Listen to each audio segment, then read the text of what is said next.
Buenas tardes, thank you for being here. I'm Eugenio Viola, I'm the chief curator of the institution and I'm the curator of both exhibitions. Buenas tardes, mi nombre es Eugenio Viola, soy el curador jefe del museo y el curador de las dos exposiciones. We will center our conversation about the idea of the Baroque. Basically, the Baroque crossed the whole last century because can be interpreted as a kind of mirror of modernity, a kind of meta-historical aesthetic category. In fact, a series of European and Latin American thinkers suggests a reading of the present using the metaphor of the Baroque. Among others, Eugenio d'Ors, Saverio Sarduy, Gilles Deleuze, Paul Virilio, Christine Busi-Glucksmann, Scarpetta, Calabrese, Reges, Borges, Neruda, Eliot, the Italians Ungaretti e Gaber. La idea del barroco atraviesa todo el último siglo. El barroco es interpretado como el espejo de la modernidad, como si se tratase de una categoría estética metatemporal. Una serie de autores europeos y latinoamericanos sugieren una lectura del presente usando la metáfora del barroco. Por mencionar algunos: Dors, Sarduy, Deleuze, Virilio, Busi-Glucksmann, Scarpetta, Calabrese, Reges, Borges, Neruda, Eliot, Ungaretti y Gaber. Dear Veronica, Gilles Deleuze, in his famous book about the fold, that is called The Fold, the Leibniz and the Baroque, uses the metaphor of the fold to introduce his idea of the Baroque. I see the fold also very connected to your work. So, which is your relationship with the Baroque? Querida Verónica, Gilles Deleuze en su famoso libro The Fold, Lives and the Baroque, usa la metáfora del pliegue para introducir la idea del barroco. Yo veo los pliegues muy conectados con tu trabajo. ¿Cuál es tu relación con el barroco? Sí, pienso que además de la idea de pliegue, o digamos derivado de la idea de pliegue, este trabajo también tiene que ver con la materia desplegándose como una especie de organismo en el cual la pintura genera más pintura, ¿no? Y va cambiando durante el transcurso de la exhibición. La imagen anterior, creo, sí. Esta fue una exposición que hice en la Galería SGR y tenía un mecanismo que iba jalando la pintura durante el transcurso de la exposición de un lado a otro de la sala, y de esa manera la pintura iba como tratando de adaptarse a la arquitectura de la sala. Y en la siguiente imagen ya se ve como lo que está expuesto aquí en el museo, y la pintura va cayendo encima de estas superficies de vidrio. Es decir, no solo se despliega la pintura y genera más pintura, digamos, y se acumulan los pliegues, sino que el museo mismo se ve desplegado, su arquitectura, en los vidrios, en los reflejos en los vidrios. Los vidrios entonces a veces funcionan como objeto cuando ya están tapados por la materia, a veces como visores y a veces como pantallas que reflejan la arquitectura del museo.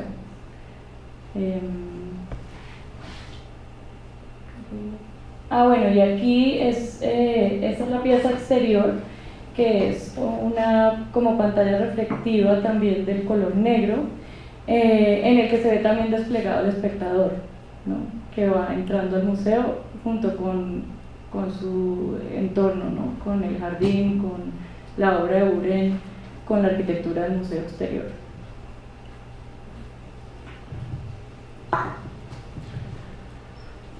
Julian, your relationship with Baroque is different because you subvert basically the Baroque prototype, intertwining in your work high culture and pop culture. So which is your relationship with the Baroque?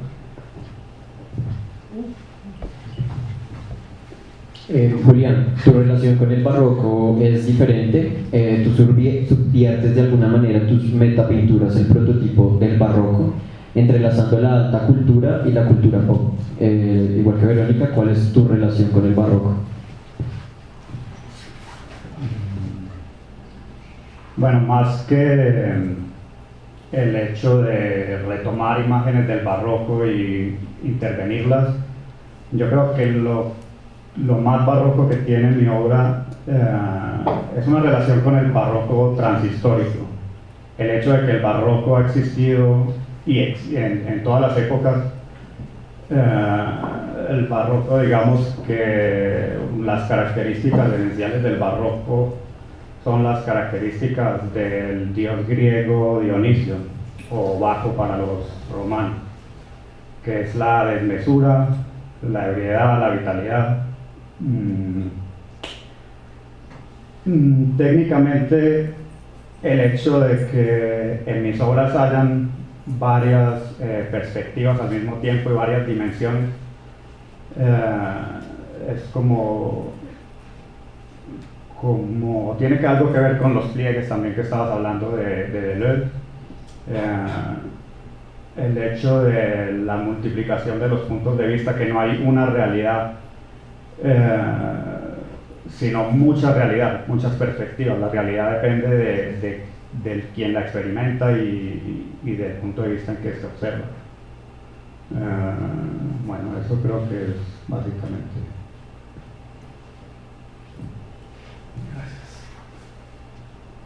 Veronica, your approach to painting is quite specific because you use a kind of expanded painting because your approach to painting is more performative and environmental. What does it mean for you today to deal with this medium? Verónica, tu acercamiento a la pintura es un poco más específica, como una pintura más expandida, pues un poco más performática y ambiental. ¿Qué significa para ti en la actualidad trabajar con el medio pictórico?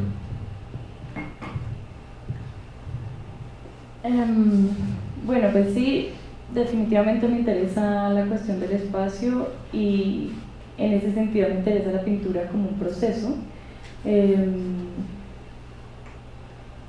De esa forma también pienso en la pintura más como una presencia, como algo que le aporta como una experiencia al espectador en lugar de una narrativa, una historia que se esté contando.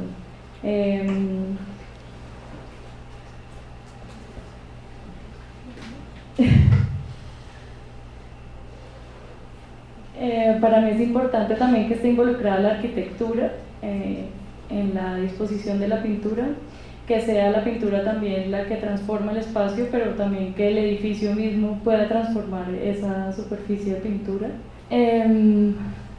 Cuando yo volví a Cali, de estar en Berlín, hice esta pintura en los talleres de Lugar a Dudas. Y la casa estaba pues cayéndose un poco, no la habían renovado. Entonces, pues eso influyó un poco en que yo pudiera adherirme a las paredes pues con una tela y que se fueran viniendo los pedazos de pared con la tela y se fueran involucrando en el hacer también. Y esta fue tal vez como la primera pieza que hice que tenía que ver con la arquitectura directamente y que no marginaba a la pintura de la discusión sobre el espacio, ¿no? Aquí se puede ver un poco el proceso. Y pues partía de un elemento arquitectónico que fue como esa compuerta. Y llevé la pintura entonces a la casa de mis papás que vivían en Cali y la tensé en el comedor. Y mi papá me dijo, ay no, Verónica, pero eso no tiene nada, no tiene figuras ni nada. ¿Qué es eso? ¿Qué jartera? Y yo le dije, ay papá, pero déjamelo ahí un ratico, por favor, que necesito que eso como que se extienda un poquito y se regule un poquito. Claro, porque era una tela que había estado sometida a la humedad, a diferentes emulsiones acrílicas, a la pintura, a los pedazos de pared, entonces estaba como jalada para todos los lados un poco y arrugada. Que eso también me interesaba en esa pintura porque mostraba no solo la pintura como el material pictórico, sino también la tela y todas las propiedades de la tela. pues que eso también tiene que ver con el pliegue. Entonces, después de una semana, mi papá me dijo, no, pero ya te la vas a llevar. Y yo, sí. No, pues ya la exposición, ya me toca llevármela. Y entonces me dijo, es que ya como que ya entendí, como que inspira. Y eso para mí fue muy importante porque fue como ya entender la pintura como una presencia, como algo que no tiene que tener un significado a partir de un código establecido que uno se tenga que aprender, sino que es algo que apela al cuerpo, ¿no? Apela a la experiencia y al momento. Este fue otro paramento, esta serie se llama Paramentos y pues fue hecha de la misma forma, donde no podía clavar la puntilla, lo que hacía era pegar la tela con una cinta de agua, que eso también se fue como involucrando en el proceso de hacer. Y eso fue en una residencia en Francia que tenía este techo inclinado, entonces dio lugar a este otro tipo de pintura, pero como de la misma serie. Esta obra fue en la galería La Amazon, para una exposición que se llamó Amazonas, y éramos puras mujeres, y lo que hice ahí fue hacer un arranque de la pared de afuera, y cuando uno ya la metía pues a la galería, entonces tocaba doblarla porque las dimensiones eran diferentes, ¿no? Entonces esta pieza pues apelaba como a la escala, a la arquitectura, al exterior, interior, y asimismo era como una pintura robada, porque era pues la pintura robada de la pared de afuera. Esta es la parte de afuera, y esta es la parte, el anverso, digamos. Y esto fue para la exposición de los nombres en el Banco de la República, en donde también hice un arranque de pared, y esta fue la impronta que quedó. Si sigues, esa es la tela invertida que trasladé como a la parte de adelante de la sala, entonces era como el museo invertido también, ahí empecé como con esa idea.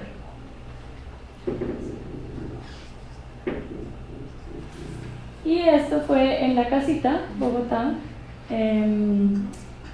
donde también trabajé la pintura desplegada, pero también la arquitectura desplegada, y aquí había una claraboya, y yo quería trabajar como con ese elemento arquitectónico y hacer que se desdoblara. Entonces lo que hice fue pelar la pared y traer esos residuos hacia adelante. Y esta fue la primera superficie de pintura que hice, como las que hay aquí exhibidas en el museo, pero esta era mucho menos flexible porque todavía no había cambiado la mezcla, la proporción de la mezcla de emulsiones acrílicas, entonces solo funcionaba en el piso.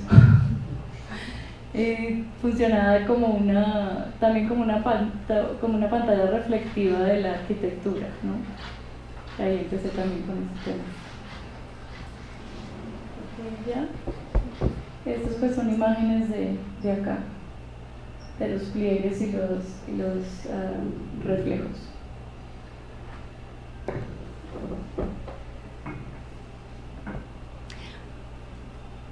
Eso es después la próxima pregunta. Gracias. For you, Julian, what does it mean to deal with painting? Y para ti, Julián, ¿qué significa trabajar con la pintura? Bueno, yo cuando terminé mis estudios en la Escuela de Arte y Letras acá en Bogotá, me fui a Europa y viví ahí durante 20 años, y digamos que lo primero que hice fue ir a los museos y copiar las obras del barroco y de artistas pues, del Renacimiento y todas estas épocas. Y a un momento dado empecé a hacer transformaciones sobre esas pinturas, y eso con los años ha ido evolucionando. Digamos que lo primero que empecé haciendo fue moviendo un poco partes de la figura, y poco a poco se fue multiplicando y dividiendo la figura en muchas perspectivas. Entonces, digamos que en mis obras tomo partes de pinturas del barroco y elementos de la cultura popular, de la comunicación en masa, y trato de hacer con eso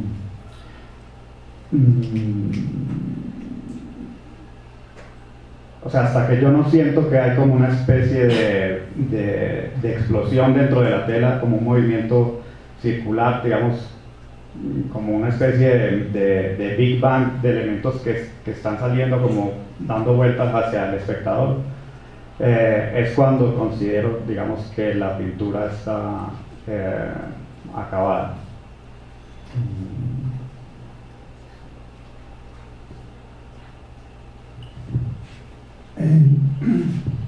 In terms of intermediality, would you like to tell us something more about your sculptures? Because this is the first time that you are exhibiting your sculptures in this exhibition. Y en términos de intermediación, ¿te gustaría contarnos algo sobre tus esculturas? Que es la primera vez que se exhiben, la primera vez que las exhibes en algún lugar. Sí, claro.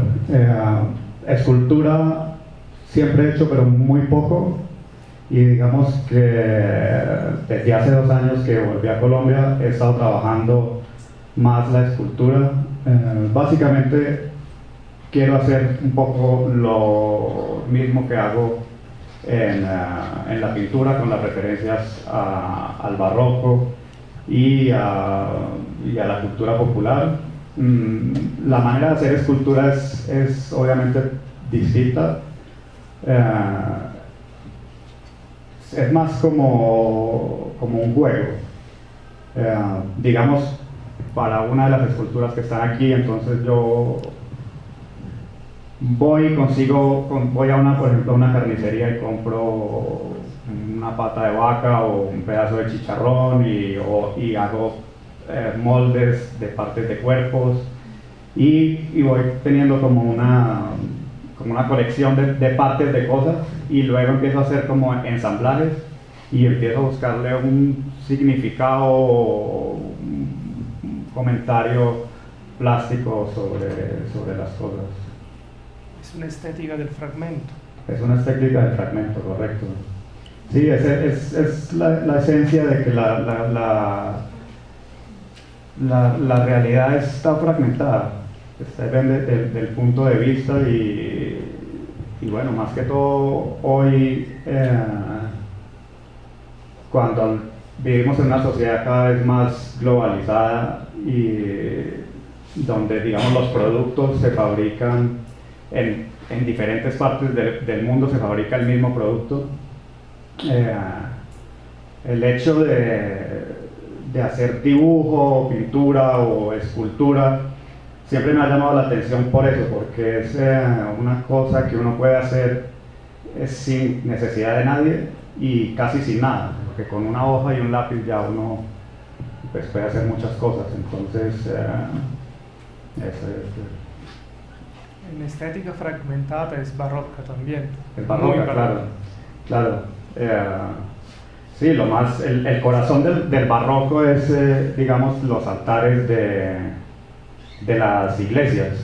Y, digamos, lo que pasó con el barroco es que en el concilio de Trento, como en 1560, ese concilio duró como 10 años.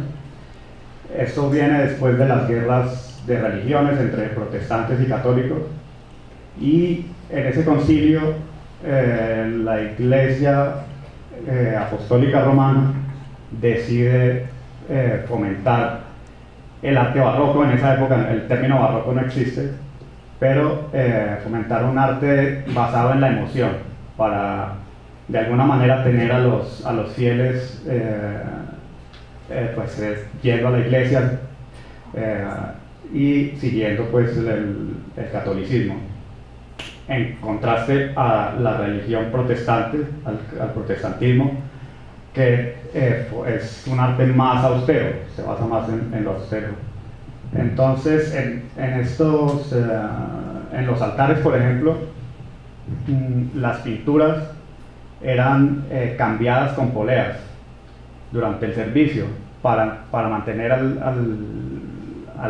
fiel interesado y yo creo, bueno, yo no sé, por lo menos yo es indiscutible que uno entra a una iglesia de estas barrocas y siente la presencia de Dios por la intensidad pues, de la cosa.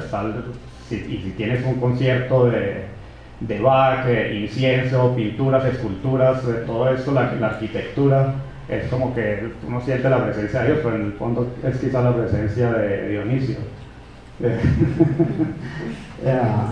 Entonces, bueno, eso yo creo que hace un paralelo con, digamos, hoy en día el barroco está muy presente, sobre todo yo creo en la cultura de la comunicación, la manera como se navega por internet, que se abren ventanas y ventanas y la inteligencia artificial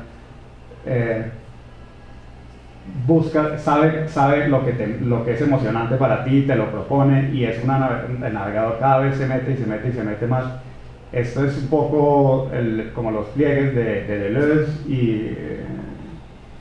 y bueno, son cosas que yo creo que se reflejan en mi trabajo.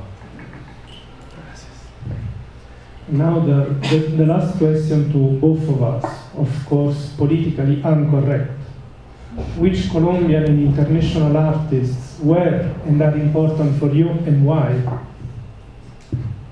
Bueno, finalmente la última pregunta que va para los dos es una, claro, políticamente incorrecta, y es ¿qué artistas, tanto colombianos o internacionales, son importantes para ustedes o han influenciado su obra y por qué?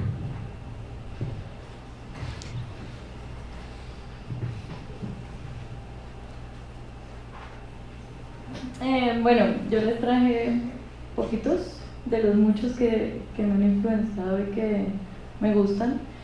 El primero pues es Danilo Dueñas, que también fue profesor mío en la Universidad de los Andes,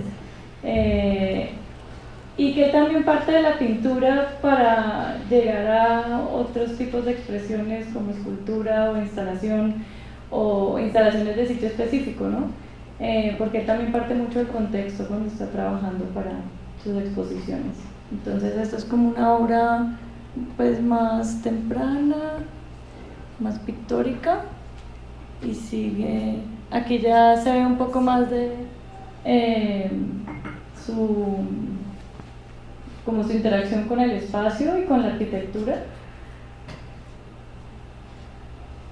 Y aquí pues hay una relación también de pronto con lo que yo estaba diciéndoles del despliegue de la arquitectura en el reflejo del material.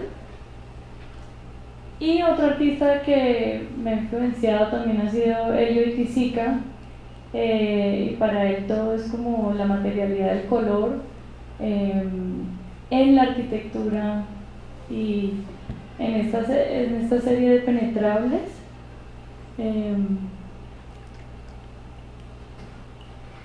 Y aquí también involucrando el cuerpo, entonces ya la pintura se vuelve una acción, se vuelve como una interacción con el material también y con el color. Esta pues es Linda Benglis, que fue yo creo que de las primeras que hizo estas pinturas goteadas en el piso, con pintura látex, que pues fue muy importante para mí también porque saca la pintura pues del soporte tradicional.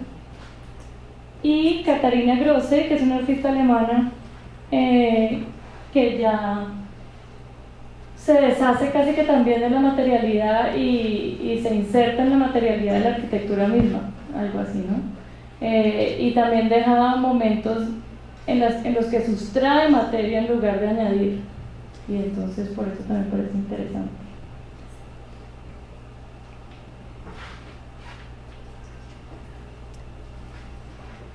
Creo que esos eran todos.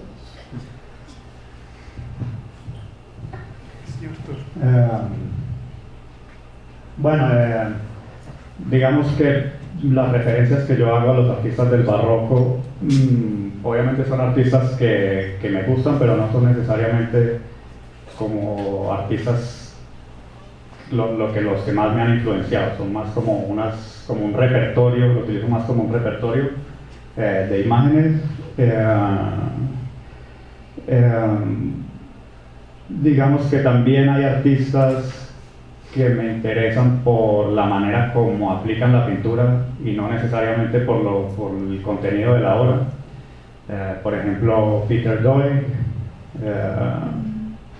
Y digamos que últimamente hay dos artistas que me interesan mucho. Uno es Paul McCarthy, también trabaja mucho el fragmento. Y su análisis de la sociedad de consumo y los medios de comunicación en masa, la hipocresía y la doble moral, las neurosis que estas instituciones causan pues, en la sociedad. Y otro artista es Berlín de Brücke, que también hace referencia a la iconografía religiosa barroca, y su obra tiene, por la manera en que está hecha, ya hace unas esculturas en cera. Entonces tiene como una cosa de la fragilidad del ser humano, son como muy de la carne, su papá era carnicero, y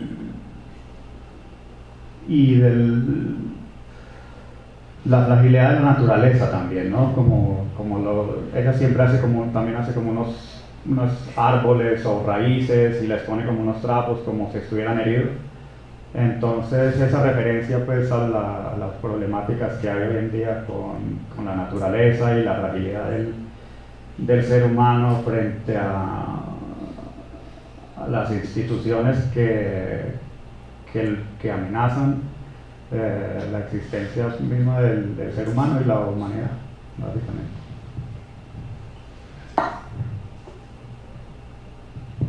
Bueno, ahora pues vamos a abrir un espacio para preguntas, entonces pues la idea es que sea también esto como una conversación con ustedes, de lo que quieran saber, de lo que quieran preguntarle tanto a Julián como a Verónica. Entonces no sé si alguien quiere hacer preguntas. Hola. Hola, yo tengo una pregunta para Verónica, y ya se veía que, digamos, tú haces un poco una lectura de las fachadas con cada pintura.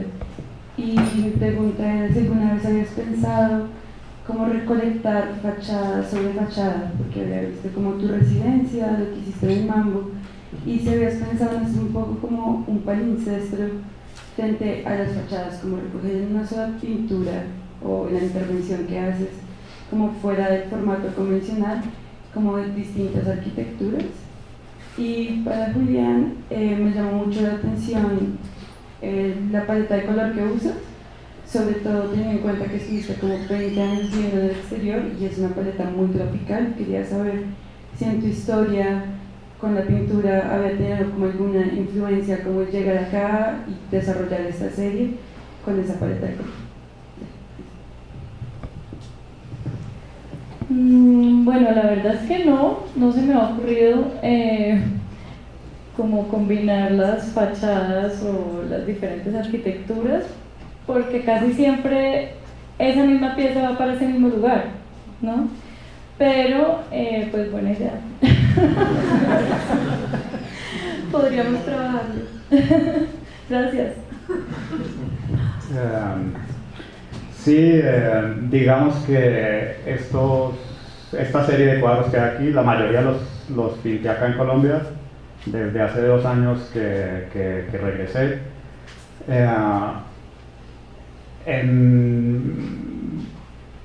Picasso decía que si uno camina en un bosque por la mañana, por la tarde pinta un cuadro verde. Y es muy cierto, digamos, el cuadro que está aquí en esta sala de entrada lo pinté en Francia, y es blanco y negro. Durante por lo menos 2 o 3 años trabajé solo blanco y negro, y cuando volví a Colombia hice esta serie y yo creo que sí, es influenciada pues por el trópico y la exuberancia del color en Colombia.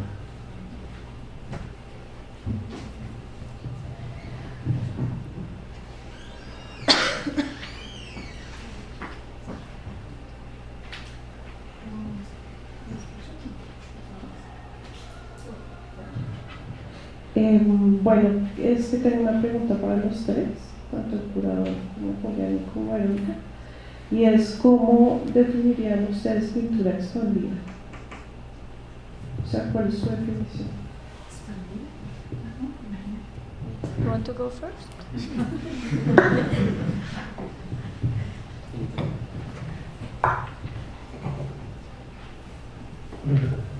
Pittura espandida è una pittura che si libera del supporto, giocando sull'abilità,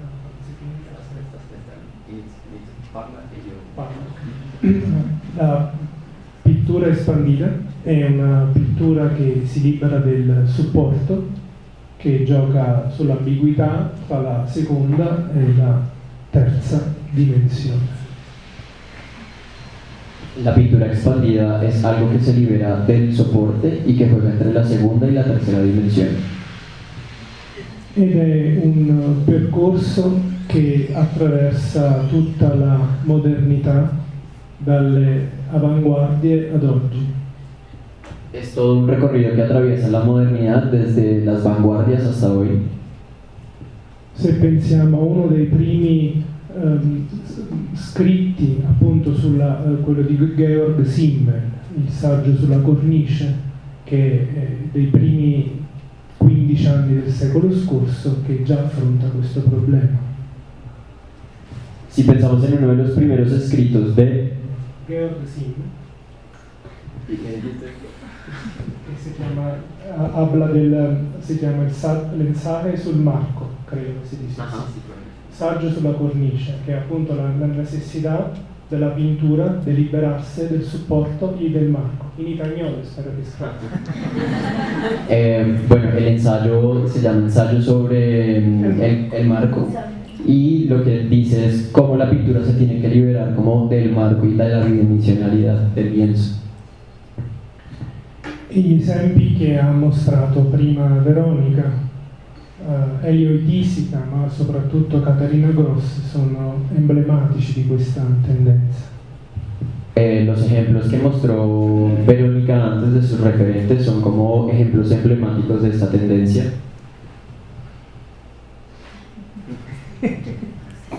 Para continuar con esa idea, para mí la pintura expandida tiene más que ver no tanto con la bidimensionalidad o tridimensionalidad, porque me parece que esa pregunta, digamos, ya la agotamos un poquito. Es más bien la pintura como proceso, y en ese sentido es que tiene como ese potencial de volverse una herramienta espacial, como investigación espacial, de transformar de transformar lugares y de ser ambiental, ¿no? De tener como esa calidad de como penetrable y que apela realmente al cuerpo entero, como a la experiencia, en lugar de ser simplemente como una imagen a distancia. Sí, yo creo que eso sería para mí pintura expandida. Bueno, yo creo que en mi caso la pintura expandida se refiere al hecho del concepto de metapintura, o sea, una pintura dentro de otra pintura. Las referencias obvias pues al barroco, digamos, que últimamente a mí me ha interesado del barroco, particularmente un género de pintura que se llama las citas galantes, que aparece en el siglo XVIII, en el Alto Barroco, y sus representantes, digamos, más importantes son Watteau, Boucher y Fragonard. Digamos que a mí lo que me interesa de esa pintura es como el idilio entre el hombre y la naturaleza, obviamente pues con la ironía que eso tiene hoy. En estas pinturas se ven como grupos de gente en la naturaleza. Es como son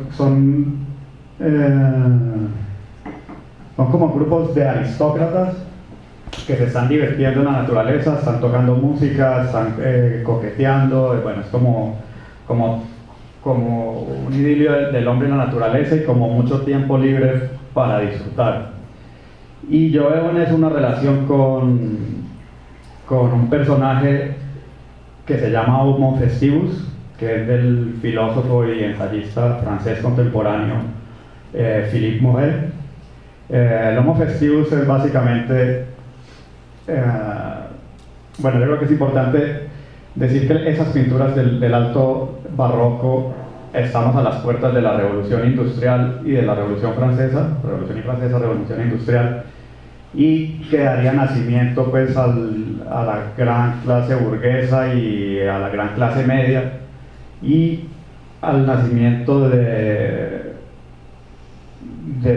todo el mundo de la diversión, de los cruceros, de los complejos turísticos,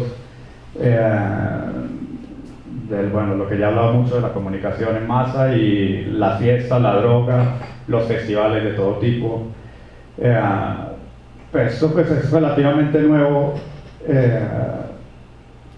y digamos que ese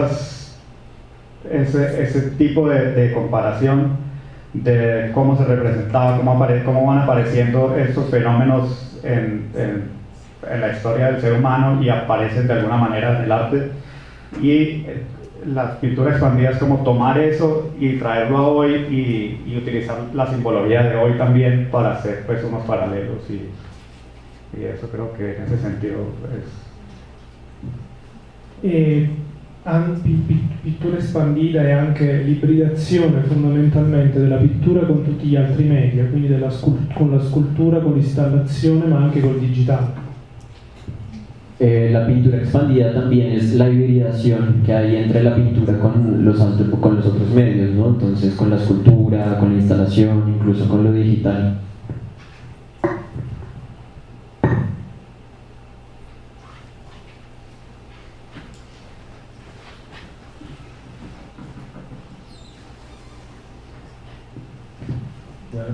Una pregunta, conectando un poquito con lo que decía Julián. A mí me llamó mucho la atención los títulos de las obras en esta exposición, y ahora que lo menciona, pues me parece que algunos de los nombres de las obras están, o no sé, tienen como una tendencia, como tienden a apuntarse hacia principios de la termodinámica, cosas que fundamentaron la revolución industrial muy fuertemente, pero también con conceptos filosóficos sobre la estética, sobre la belleza, sobre la pintura, lo artístico, y quería preguntarle más o menos como esos títulos, esos nombres, de dónde salen, y también de dónde sale el nombre de la exposición, un poco porque... Sí, los títulos, tienes toda la razón, es totalmente, hace relación a la termodinámica y sobre todo a la segunda ley de la termodinámica, que es la entropía. Hace un rato expliqué que busco en mis obras como un Big Bang, que haya como una explosión dentro de la obra, unos elementos que giran. Entonces, en ese sentido, la termodinámica básicamente es la ley de la expansión. Digamos que si uno pone una taza caliente en la mesa, la energía de calor que está en la taza se pasa a la mesa. Esa es la termodinámica, la energía tiende a disiparse. Entonces, sí, tomé los títulos de los principios de la termodinámica. ¿Por qué invisible? Bueno, no, el título de la exposición básicamente está en una frase que está en uno de los cuadros, que dice la mano del mercado es ciega, así como también invisible. Entonces, bueno, tiene relación a todos estos conceptos de los que estaba hablando, y la tomé de esa frase. Hola,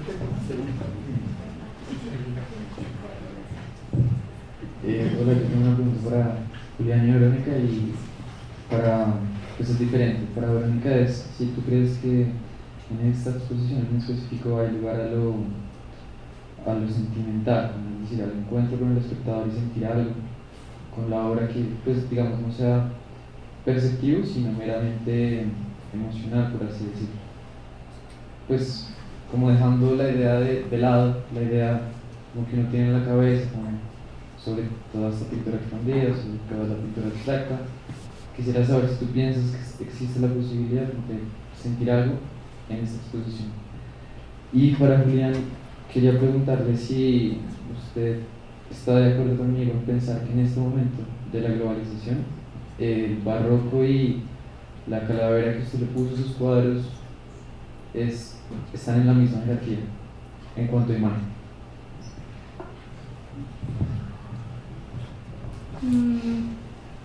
Tal vez una forma de responderte esa pregunta, que igual me gustaría devolverte, es pensar en el monocromo, ¿no? Y como ese vacío que genera el monocromo al no estar pasando nada, al no estar comunicando nada, por ejemplo.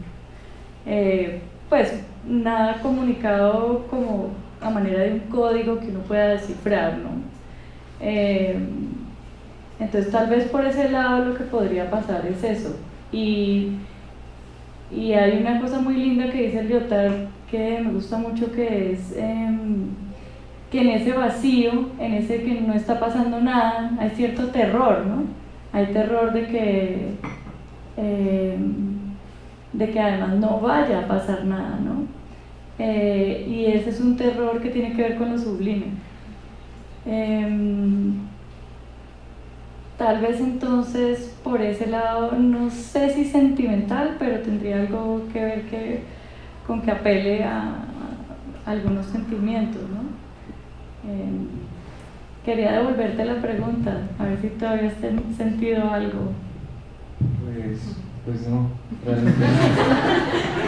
Pero por eso quería hacer precisión en que, digamos, viendo más del trabajo, pudieron haber pinturas con las que evidentemente hubiera sentido algo, como las de las fachadas y todo esto, que pues siguen recordando como, no sé, a Muñoz y como a Tapiz, y son obras en las que uno sí siente, digamos, como un vacío, porque son violentas de por sí en cuanto a estética, pero pues en esta no. De hecho podría haber pensado mucho, y me hubiera podido haber referido como a muchos pensadores, a muchos movimientos y todo eso, pero no. Y por No eso tantos saber... sentimientos. No, absolutamente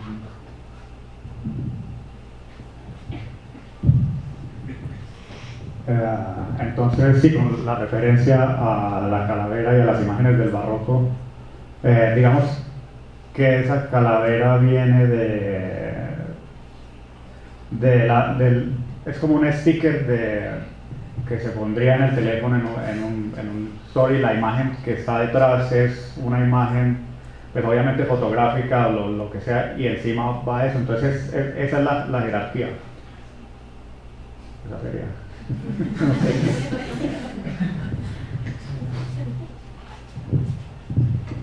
Yo tengo una pregunta para el curador. ¿La pintura al fresco no es ya pintura expandida? No, è a fresco. Con una grande tradizione che viene dalla pittura romana e prima ancora greca, con la tradizione delle caos. No, è una pittura su un differente tipo di supporto, appunto sul muro. No, la pintura a fresco no es pintura expandida, es a fresco, porque viene como de la tradición, pues, de pintar sobre algo que pues está ahí como bidimensional.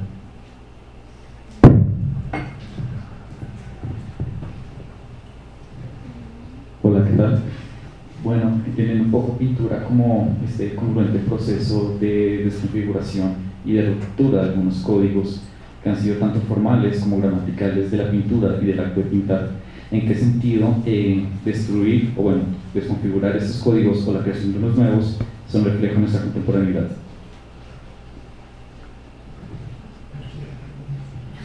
A los tres.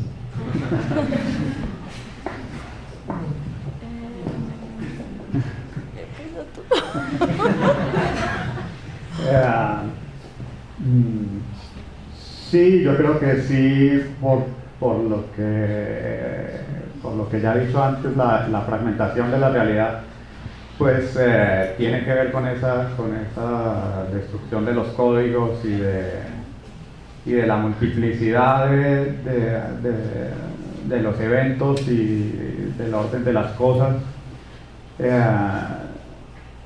Y en el sentido en que hoy estamos permanentemente bombardeados de imágenes y de conceptos y de fake news y de todas estas cosas. Entonces yo creo que por ahí va la cosa. Yo vengo investigando como un poco los nuevos materialismos y como la agencia de los materiales, y pues creo que eso también se desprende, sí, de la época actual y de cómo hemos dañado nuestro entorno, ¿no? Y cómo al verlo como un objeto simplemente que podemos dominar y que podemos manejar en nuestro entorno, hemos acabado con muchas cosas, ¿no?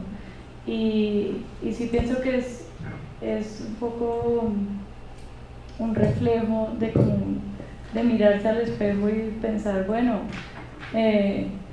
los materiales tienen su agencia y nos influencian en cómo nosotros reaccionamos, en cómo nos movemos, en cómo accionamos, ¿no? Entonces pienso que por ese lado tal vez tendríamos que ver.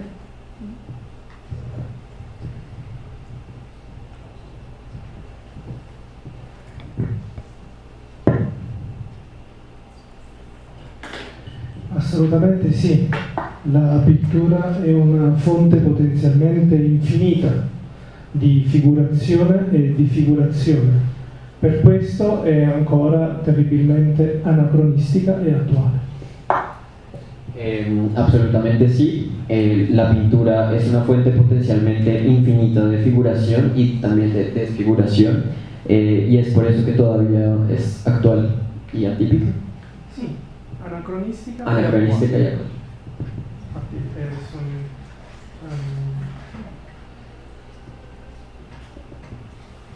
in English, in italiano.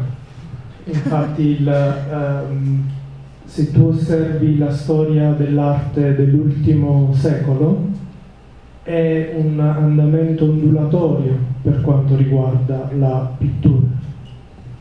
Si tú te fijas como en la historia del arte del último siglo, la historia del arte ha sido como un poco ondulatoria. Adesso la pittura, ad esempio, è di nuovo in fashion, lo vedi alle biennali, lo vedi a tutte le fiere d'arte. Y si te fijas ahora, la pintura también está como de moda o trendy, porque la pintura se está exponiendo como en las bienales y más importantes, o sea, como otra vez está de moda. Quando io ero studente la pittura era assolutamente out, era soprattutto la fotografia, e non è poi tanti anni fa. Cuando yo era estudiante la pintura estaba totalmente out, la auge era como la fotografía y eso no fue hace muchos años.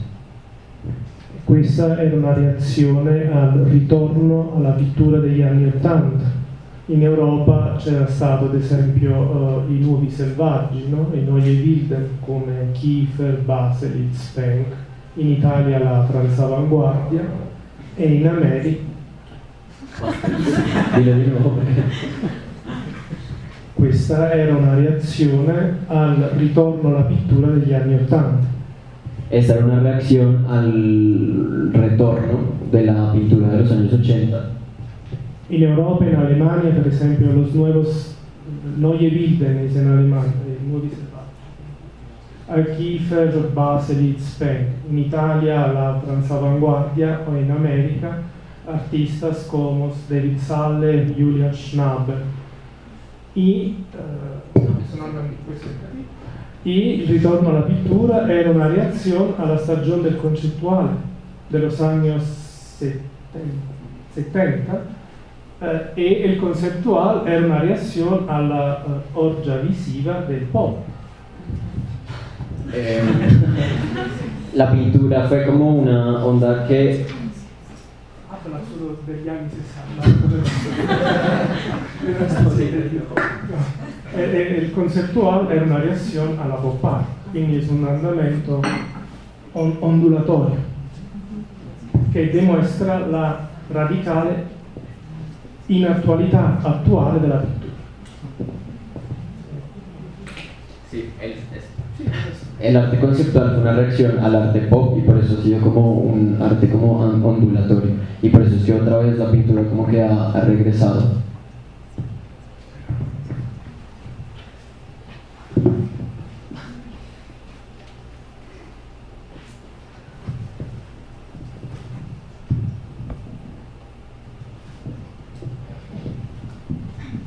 Gracias, buenas tardes. Bueno, pues yo tengo como una serie de preguntas. Me gustaría que me respondiera Julián y Verónica. Todas obviamente están ligadas, pero es como para entender la idea. ¿Cómo llegan a ese proceso, a ese resultado ustedes? ¿Qué los motiva? En el caso de Verónica, ejemplo, es la experiencia y en el de Julián las referencias, pero ¿qué hay más de eso? ¿Cuáles son los detonantes para que ustedes lleguen a ese proceso? ¿Por qué la pintura y por qué no otro lenguaje? Gracias.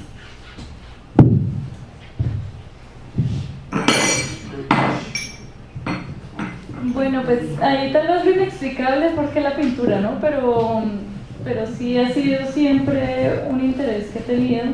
Creo que una cosa de la pintura que a mí me interesa mucho es que es silenciosa, que es muda, que no, pues en mi caso, que no está contando historias, no está diciendo un pocotón de cosas, sino de pronto puede ser, sí, como una relación más directa, como de presencia. Y yo empecé a interesarme mucho por el tema del espacio y yo tenía fe en que la pintura podía relacionarse al espacio y podía tratar temas espaciales, inclusive de espacio público, de alguna manera. Y un poco me empeciné en eso y por eso he venido desarrollando la obra así, yo creo. Es como no marginalizar la pintura de la discusión sobre el espacio, ¿no? que fue algo que tuvo un giro muy, muy fuerte en el siglo XX y se empezó a pensar en el espacio no como un espacio absoluto ni dado, sino como un espacio más relacional que además se iba produciendo poco a poco, ¿no? Como cada vez. Entonces pienso que en ese sentido la pintura también se puede salir de pronto un poco de la P mayúscula y volverse un proceso que pueda como lidiarnos con estos temas.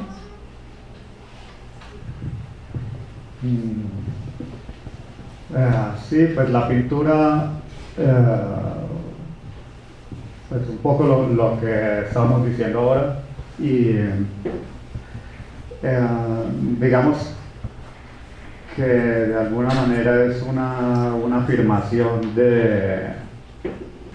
una afirmación absoluta de la vida, es un llamado al individuo en el sentido que es como un acto de autodeterminación, es como el acto de autodeterminación más absoluto, no hay nada que sí, eso es como lo que me llama la atención de la pintura.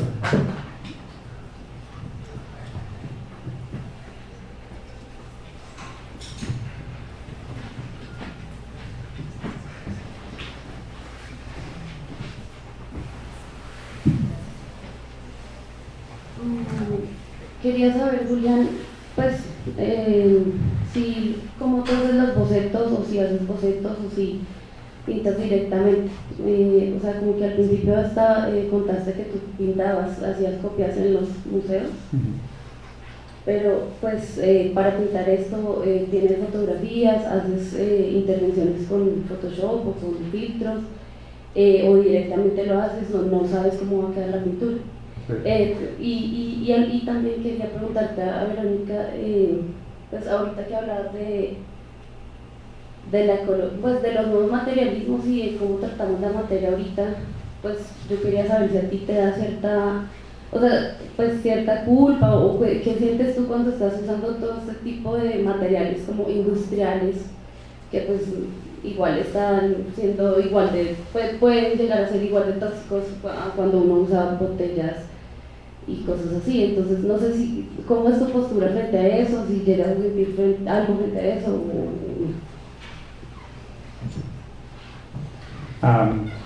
Sí, hago bocetos antes de empezar mis pinturas, basados en fotografías, por lo general cosas que encuentro en internet directamente, y hago como una base, hago una estructura en Photoshop y a partir de ahí empiezo ya a hacer el trabajo de pintura y durante el proceso de pintura pues pasan otras cosas.